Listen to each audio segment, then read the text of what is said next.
Be ready. 5 seconds. Start. For an economy that is tottering, a Big Bang announcement from the government can sometimes work to turn around sentiment. The unveiling by Finance Minister Nirmala Sitharaman on Tuesday of a mega push to infrastructure investment adding up to rupees 102 lakh crore over the next 5 years belongs in this category. Projects in energy, roads, railways and urban infrastructure under the National Infrastructure Pipeline (NIP) have been identified by a task force.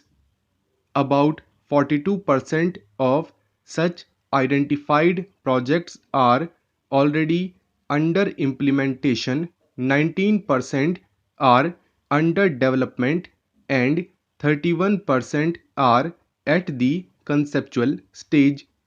The NIP task force appears to have gone project by project, assessing each for viability and relevance in consultation with the states. Considering that the NIP will be like a window to the future, a constant review becomes paramount if this is not to degenerate into a mere collation and listing of projects. A periodic review, as promised by the Finance Ministry, is necessary. The government's push on infrastructure development will not only enable ease of living, such as metro trains in cities and towns, but also create jobs and increase demand for primary commodities such as cement and steel. From this perspective, this push to invest in infrastructure is welcome. Identifying the projects to be put on the pipeline is the easy part. Implementing and commissioning them will be the more difficult one. There are a few hurdles will be the more difficult one. There are a few hurdles that the NIP task force needs to watch out for. First, the financing plan assumes that the center and the states will fund 39% each, while the private sector will chip in with 22% of the outlay.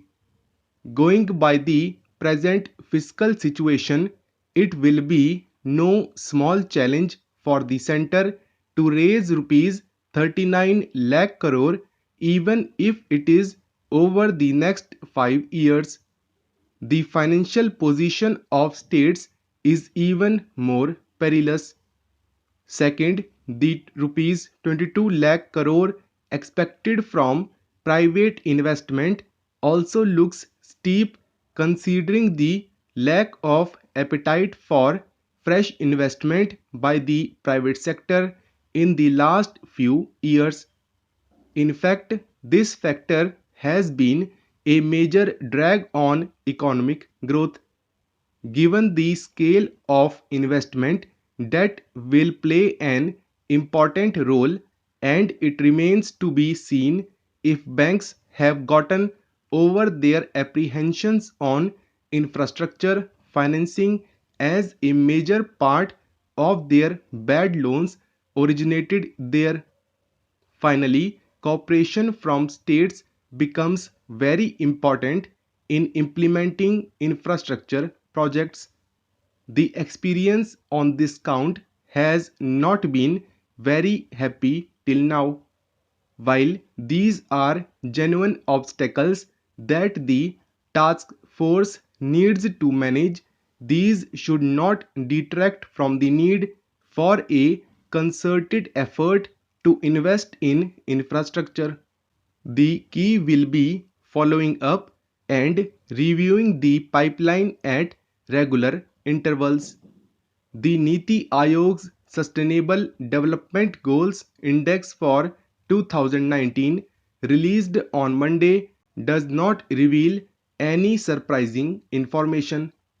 The South's Kerala, Tamil Nadu, Andhra Pradesh, Telangana, and Karnataka are joined by Himachal Pradesh, Sikkim, and Goa as the best performers, while the northern, north central, and northeastern states have been laggardly in achieving the UN mandated goals by 2030. Poor performers such as Uttar Pradesh have shown discernible advances in the indices measured between 2018-19, especially in adopting cleaner energy and improving sanitation. But the regional divide is stark in basic livelihood goals such as eradication of poverty and good health and well-being, or even in measures such as industry, innovation, and infrastructure.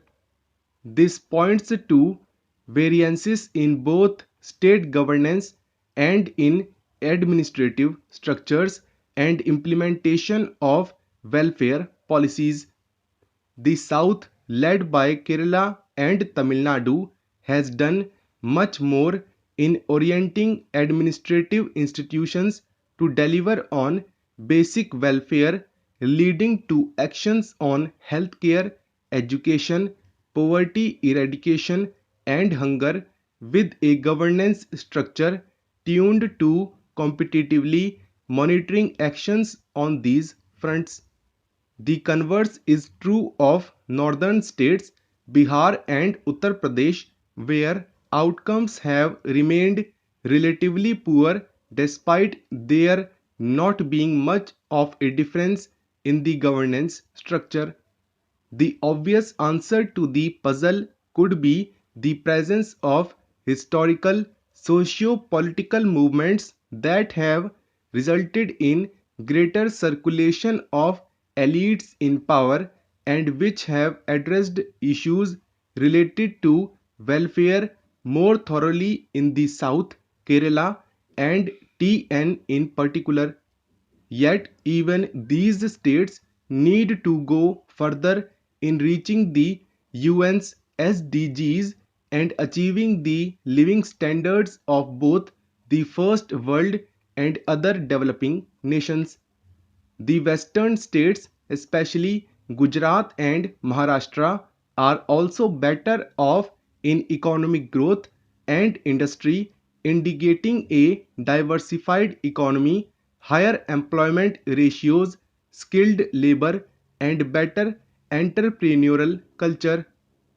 A major fault line in India is in achieving gender equality, where bearing middle performers such as Himachal Pradesh, Kerala, and Jammu and Kashmir, the rest of the country falls short.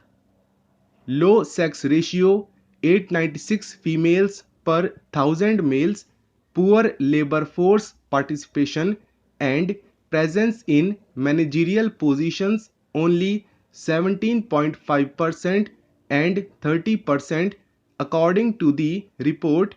High level of informality of labor, a major gender pay gap. Females earn 78% of wages earned by males in regular salaried employment, lack of adequate representation in governance, 14.4% in parliament, but 44.4% in local government. Besides, high crime rates against women and girls are among the major national level indicators that have contributed to this. States need to climb a mountain to achieve gender equality, but immediate steps such as enhancing women's participation in governance through parliamentary reservations would go a long way in addressing several of the issues faced by them.